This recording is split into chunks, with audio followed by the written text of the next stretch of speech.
Hey, Ricky, can you tell the story about Mom and Dad, that funny one that you tell? Yeah.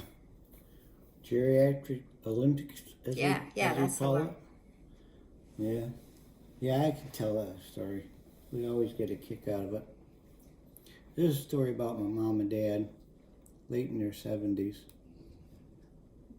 Both not in good health.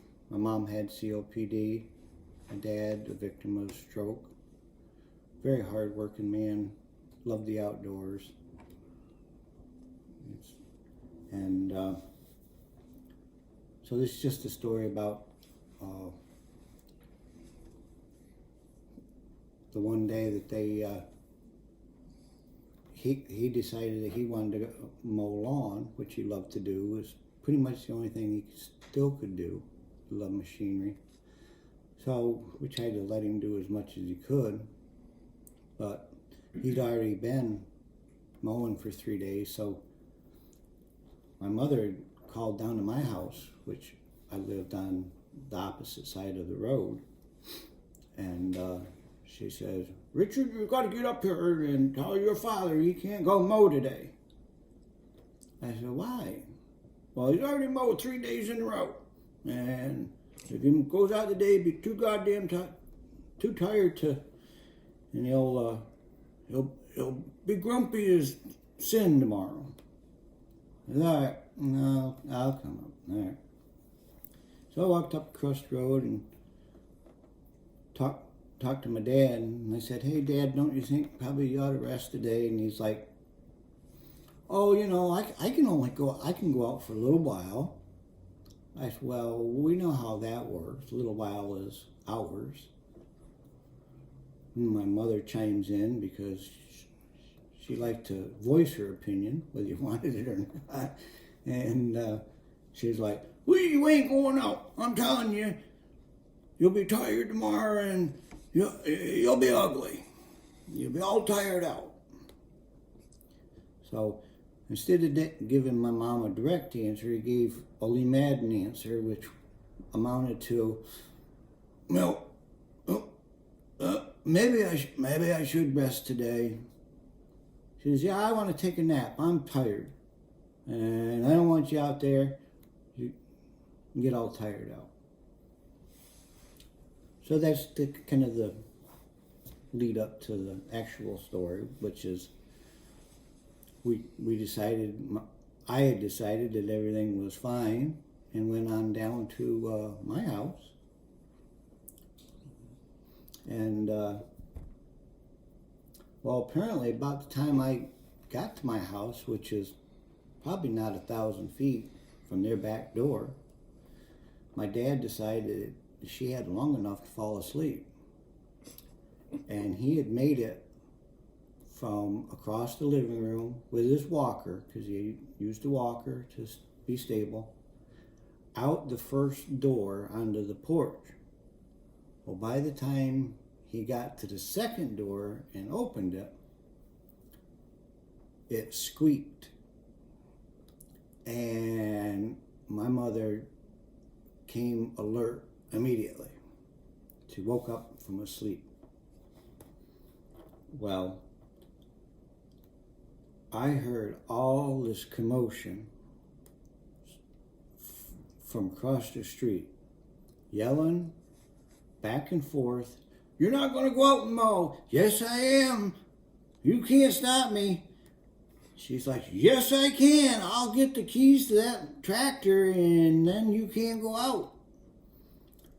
And then you hear this noise and you're like, well, they're just not arguing, because there's metal clanking.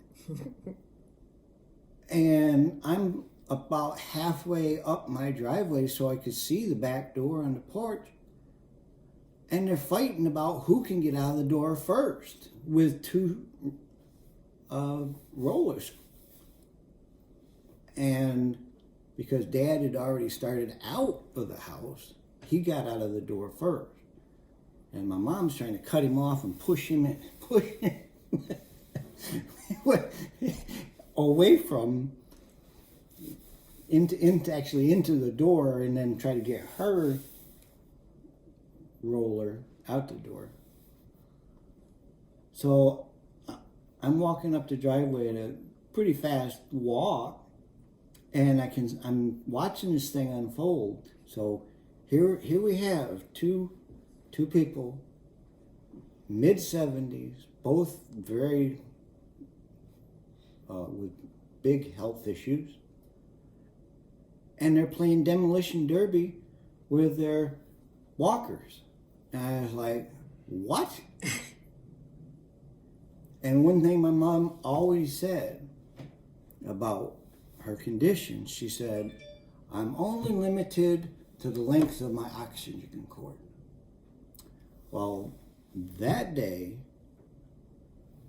about halfway up the walk, the concrete walk, as they are pushing and shoving and yelling and screaming at one another, you're not going to go, Mo. I don't want you to go, Mo. Yes, I am, by God. She runs out of oxygen hose. And so she just grabs it from her nostrils, flings it in back behind her head, and goes back to doing the demolition derby with the walkers with my father. And they're hooting and hollering and smash, smash. I mean, clang, clang, clang. I've never seen ever in my life such a thing. And never, I'm sure never will again. As serious as it was so funny after the fact.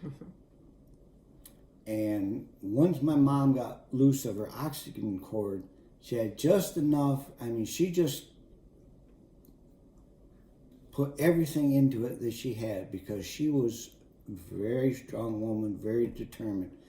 And she just almost sprinted. I haven't seen her move so fast in 20 years. And she got to the side door on the garage, and Dad, he was kind of running out of energy at that point, and because he's already tired from mowing and whatnot, but he was, and she grabbed them keys, stuck it in the pocket, and I had got to the right there by them. I said, what are you guys two doing? What, are you trying to kill one another? I said, here, I think everything's going to be fine in the afternoon, and I'm going to have to call the ambulance for 2 heart attack victims here at the same time. I said, what are we going to do here? And so that was the base of the story, and then things quieted down, but it shows you the stubbornness of both of them. And then I calmed them all down as well. I guess Dad isn't. She's got the keys, so I don't know what you're gonna do. He said, well, all right, I guess I'll better rest. I probably should rest, he says. I'm tired. So they both went back in the house, rested for the day, and all was well again at the Maddens. Great, thanks.